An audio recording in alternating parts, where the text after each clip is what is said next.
Irmãos, vamos a mais um momento da nossa liturgia da palavra nos meus endereços eletrônicos, o blog repórterpaulomaciel.blogspot.com, o facebook.com/Paulo Maciel da Rádio, canal do YouTube Paulo Roberto Maciel, Instagram Paulo Roberto Maciel 6 barra. Eu transmito diariamente a liturgia da Igreja Católica Apostólica Romana, a Igreja Original de Cristo, e de forma antecipada para que as comunidades eclesiais católicas possam se preparar para as celebrações da palavra. Quem é ministro da palavra tem que se preparar, quem pertence à equipe de liturgia. Então, por isso, eu estou aqui sempre, de forma antecipada, divulgando a liturgia. Liturgia de 20 de março de 2023, segunda-feira da quarta semana da Quaresma. A cor dos parlamentos litúrgicos é roxa e no rito da celebração temos o ofício do dia. Quarta semana da Quaresma, segunda-feira. Antífona da entrada. Confio em vós, ó Deus, alegro-me e exulto em vosso amor, pois olhastes, Senhor, minha miséria.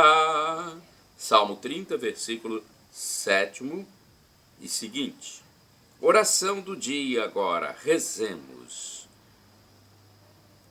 Ó Deus, que renovais o mundo com admiráveis sacramentos, fazei a vossa vontade, sem que jamais lhe faltem neste mundo os auxílios de que necessita, por nosso Senhor Jesus Cristo, vosso Filho, na unidade do Espírito Santo. Assim seja. Vamos à primeira leitura. Leitura do livro do profeta Isaías, capítulo 65, versículos do 17 ao 21. Assim fala o Senhor. Eis que eu criarei novos céus e nova terra. Coisas passadas serão esquecidas, não voltarão à memória. Ao contrário, haverá alegria e exultação sem fim em razão das coisas que eu vou criar. Farei de Jerusalém a cidade da exultação e um povo cheio de alegria. Eu também exulto com Jerusalém e alegro-me com o meu povo. Ali nunca mais se ouvirá a voz do pranto e o grito de dor. Ali não haverá crianças condenadas há poucos dias de vida, nem anciãos que não completem seus dias. Será considerado jovem quem morrer aos 100 anos, e quem não alcançar 100 anos passará por maldito. Construirão casas para nelas morar, plantarão vinhas para comer seus frutos. Palavra do Senhor, graças a Deus. Vamos ao Salmo responsorial agora, o Salmo 30, versículos do 2º ao 4º, 5º ao 6º, 11 ao 12a, 13b, refrão é o 2º A. Eu vos exalto, ó Senhor, pois me livrastes. Repitamos. Eu vos exalto, ó Senhor, pois me livrastes. Eu vos exalto, ó Senhor, pois me livrastes e não deixastes rir de mim meus inimigos. Vós tirastes minha alma do abismo e me salvastes quando estava já morrendo. Eu vos exalto, ó Senhor, pois me livrastes.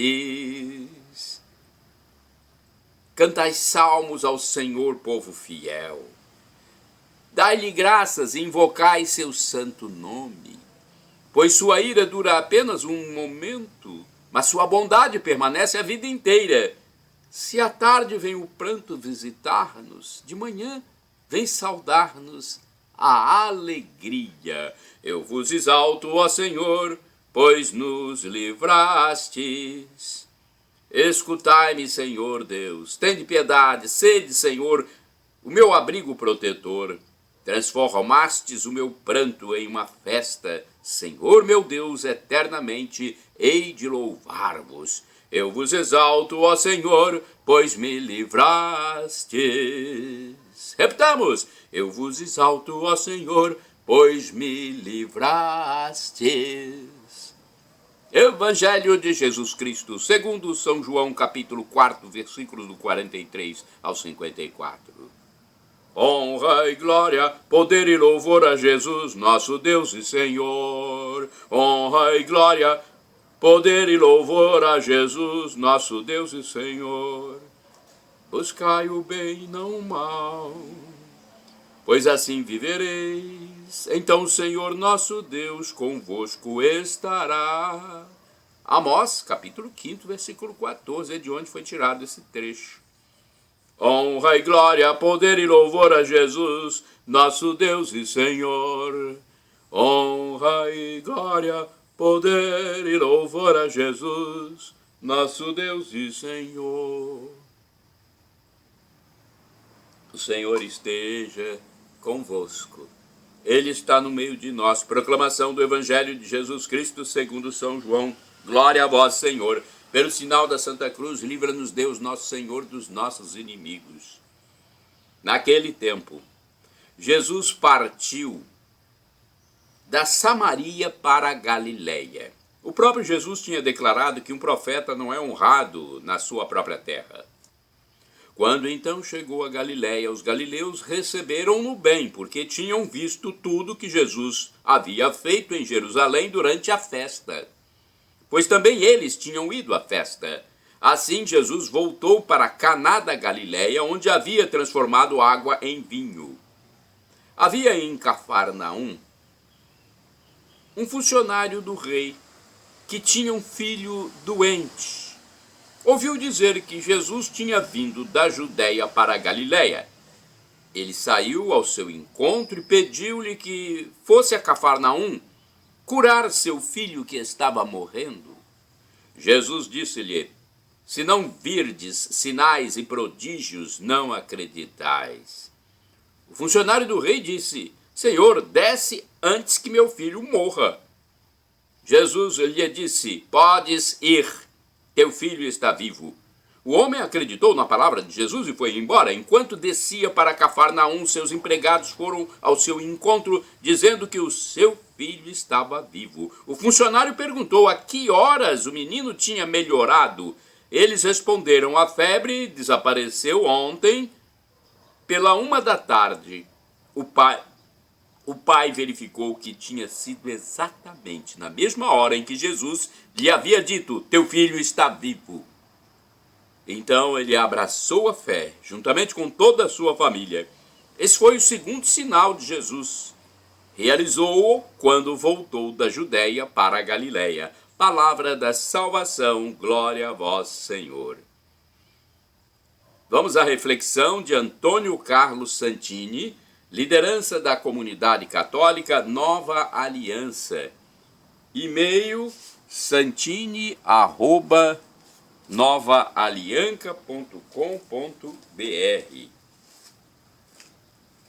O título da reflexão de Santini é Se não virdes milagres, baseada em João, capítulo 4, versículos de 45 a 54. Como incomodam esses milagres? Os milagres de antigamente e os milagres de nossos dias. E corremos dois perigos em relação a eles. O primeiro está em nos aproximarmos de Deus apenas em busca de milagres, o que faria de nós uma gente interesseira disposta a usar Deus em próprio benefício, sem nenhum compromisso com a verdadeira adoração e o serviço ao próximo. Uma religião feita apenas de novenas, promessas e romarias pode ser sintoma dessa religião. Afinal, quantos pediram e receberam a cura e se afastaram de Deus e da igreja, pois já tinham tudo o que desejavam? Nesse caso, Deus se torna uma espécie de banco de onde sacamos valores, ou um supermercado com mercadoria à nossa disposição que voltamos em caso de extrema necessidade.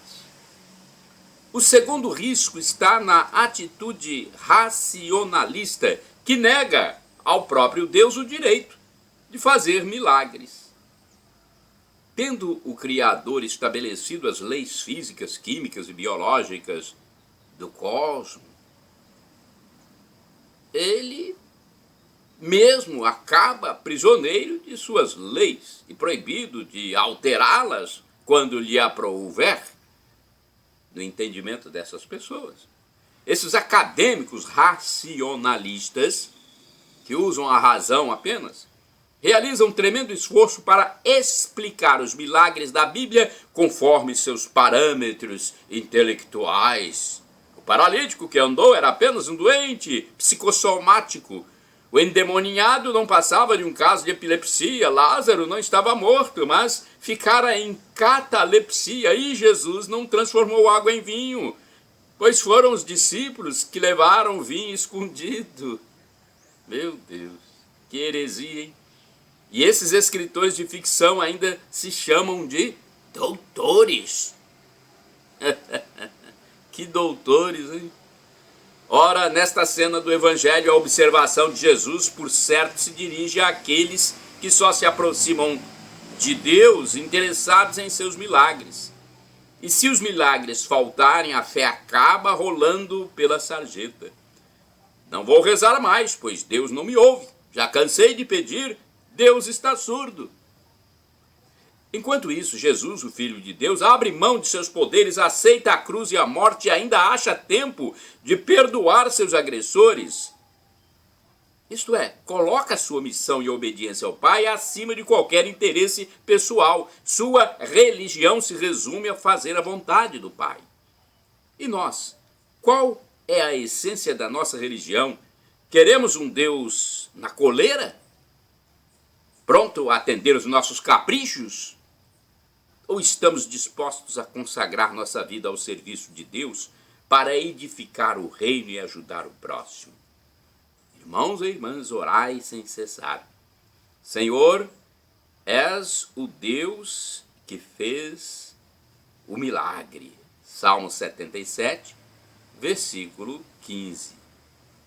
Agora eu gostaria apenas de passar para vocês alguma explicação sobre o texto de Isaías, porque muitas vezes a gente ouve e não compreende, né?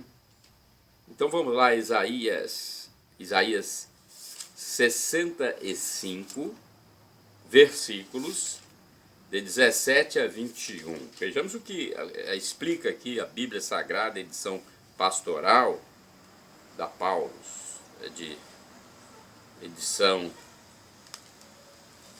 da década de 90. Isaías 65, 17 e 21.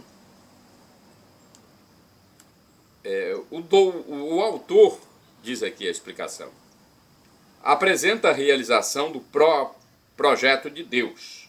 O autor apresenta a realização do projeto de Deus. Eis que eu criarei novos céus, nova terra, coisas passadas serão esquecidas, não voltarão mais à memória, haverá alegria e exultação sem fim, em razão das coisas que eu vou criar. Olha que beleza o texto.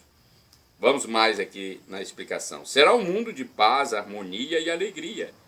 No conjunto mostra os aspectos desse mundo novo, que para nós é um estímulo a lutar, até que o projeto dos homens coincida com o projeto de Deus, ou seja, até eliminar a morte prematura e fazer que a vida possa ser vivida em plenitude até extinguir a exploração do produto e força do trabalho, de modo que todos possam usufruir plenamente os frutos do seu próprio trabalho, até acabar com a guerra entre as nações e as divisões dentro do próprio país.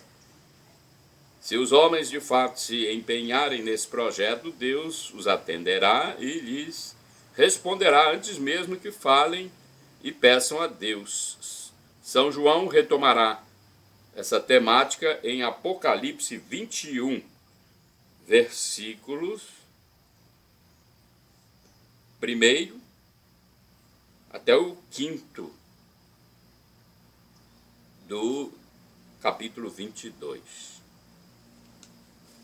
Deixa eu ver se dá para Apocalipse 21, do versículo 1 até o 5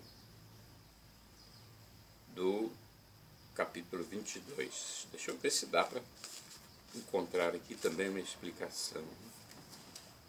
Apocalipse 21. Às vezes nós temos que procurar na hora para explicar a vocês, hein? Apocalipse 21, até o versículo 5 do 22. Eu não tenho aqui uma explicação muito clara, deixa eu ver. 21. Bem, aqui diz o seguinte, é muito grande aqui a explicação. A nova relação que existe entre Deus e os homens é apresentada como céu novo e terra nova. O mar já não existe porque os antigos o consideravam moradia dos poderes do mal. A Nova Jerusalém é a cidade de Deus que ele vai construir como dom, vem do céu para os homens. É a esposa do Cordeiro, o novo Adão que esposa a nova Eva. Realiza-se a aliança de Deus com toda a humanidade. Ela tornou-se a tenda na qual Deus está presente. Doravante, tudo é vida e realização. Então, é uma explicação que a gente demanda mais tempo para nós nos introjetarmos no estudo. Vamos ao santo do dia, porque é algo que eu já tenho aqui pesquisado no site do Vaticano. 20 de março, santo do dia. São João Abade é santo do dia 20 de março. Natural de Spoleto, na Úmbria, João viveu no século VI. Tornou-se abade da abadia de Santo Estevão de Parrano, perto de Nocera Umbra, onde instruiu e formou muitos jovens monges na fé em Deus Pai, valendo-se sempre de dois instrumentos, o silêncio e a oração. São João Abade, rogai por nós. Outro santo do dia, São João Nepomuceno, presbítero e mártir de Praga. O martírio de São João Nepomuceno ocorreu em Praga em fins do ano 1300. Era um humilde sacerdote pregador na corte do rei Venceslau IV. Ao opor-se ao monarca com firmeza, pagou com a vida as suas pretensões, que violariam a sacralidade da confissão e a liberdade da igreja. Duas histórias deste santo e um final com martírio, que não muda em nenhum dos casos. Sua segunda história, talvez pouco nobre e cruel, é o pano de fundo da primeira, institucional e até brutal. Qualquer que seja o índice de confiabilidade histórica de ambas, a figura deste jovem sacerdote resplandece nos dois lados da moeda. Este santo é como aquele que dificilmente nada se sabe, como aqueles que dificilmente nada se sabe porque escolheram servir a Deus de modo imperceptível, mas souberam demonstrar grande caráter e sólida coragem quando se tratava de defender a igreja e quando seus sacramentos corriam perigo. O jovem sacerdote, chamado João, era um boêmio de Nepomuk, lugar onde nasceu em 1330. Segundo algumas fontes, ele nasceu por volta de 1345, mas manteve o nome de Nepomuceno ao longo dos séculos. A história principal narra que foi um homem intelectual, graduou-se em Direito Canônico em Pádua, no ano de 1387, mas também era uma pessoa que não usava sua vocação para fazer carreira. Foi pároco, exerceu vários encargos eclesiásticos e foi nomeado canônico da Catedral de São Victor, mas sem seus benefícios decorrentes. No entanto, uma estrela brilhou sobretudo no escuro. Em 1393, o arcebispo de Praga quis que aquele sacerdote fosse seu vigário geral. Mesmo contra sua vontade, João se destacou por seus méritos, entre os quais o de ser um brilhante pregador. Como tal, foi chamado à corte pelo rei Venceslau IV. Tudo parecia perfeito, mas não era. Como todos os reis, Venceslau também tinha seus planos. Em 1393, quando o mosteiro de Kladruby ficou vacante pela morte do abade, o monarca mandou transformá-lo em sede episcopal onde colocou uma pessoa do seu agrado. João rebelou-se. Como especialista em código canônico, sabia que aceitar esta decisão equivaleria a uma grave violação da liberdade eclesial. Por isso lutou para a eleição de novo abade, confirmando-a canonicamente. O rei não se rebaixou e mandou prender João com outras personalidades da igreja. Diante das torturas, os outros cederam, mas João resistiu. Então, Venceslau mandou executá-lo. Na noite de 20 de março de 1393, o sacerdote foi levado acorrentado até o rio Moldava e jogado da ponte do rio adentro. A ideia era fazê-lo desaparecer às escondidas, mas no dia seguinte o corpo de João foi encontrado às margens do rio, circundado por uma luz extraordinária. A suspeita sobre quem havia mandado assassiná-lo correu de boca em boca em um piscar de olhos. A outra história sobre a vida de João, a menos institucional, veio à luz após alguns anos, ou seja, 60 anos depois. A esposa de Venceslau, a rainha Joana de Baviera, narrou que João foi o seu confessor, um homem de grande profundidade espiritual. A rainha também tinha uma fé transparente, passava horas e horas em oração e, sobretudo, suportava com dignidade as contínuas traições do marido, que se dividia entre o álcool e as cortesãs. No entanto, como trágico paradoxo, era Venceslau quem duvidava da lealdade da sua esposa. Primeiro suspeitou de seu relacionamento com João, depois da existência de algum outro amante que o confessor não podia não saber. Certo dia o rei mandou o sacerdote revelar-lhe as confidências da rainha, mas João se opôs por não violar o segredo da confissão. Seguiram-se novos pedidos e intimidações que não mudaram a atitude do sacerdote. Verdade ou não, esta história também terminou como a primeira. João foi brutalmente jogado na correnteza do rio Moldava. Ainda hoje, entre o sexto e o sétimo pilar ao longo do rio, há uma cruz que recorda o sacrifício de um padre humilde e corajoso, lembrado como o mártir do sigilo sacramental da confissão. São João Nepomuceno, rogai por nós. Shalom Adonai, uma expressão hebraica que significa a paz de Deus. El Shaddai significa Deus onipotente, ele proverá.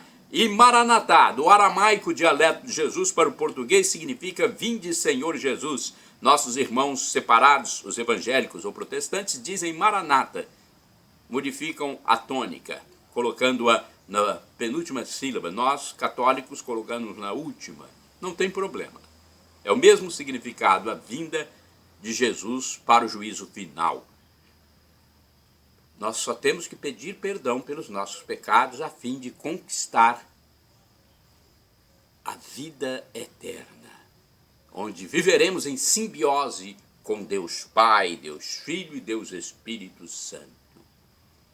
Já pensou? É uma glória. O apóstolo São Paulo diz que o sofrimento de agora nem se compara com a glória futura que será revelada em nós quando estivermos para sempre com Deus. Perdão, Senhor, pelos meus pecados, passados, presentes, futuros, físicos, espirituais, pecados do pensamento, palavras, atos, omissões, e me dê a vida eterna. Senhor Jesus, eu quero a vida eterna convosco. Meu Jesus, eu quero viver para sempre convosco, meu irmão primogênito no céu, meu sumo sacerdote, meu intermediador junto a Deus Pai.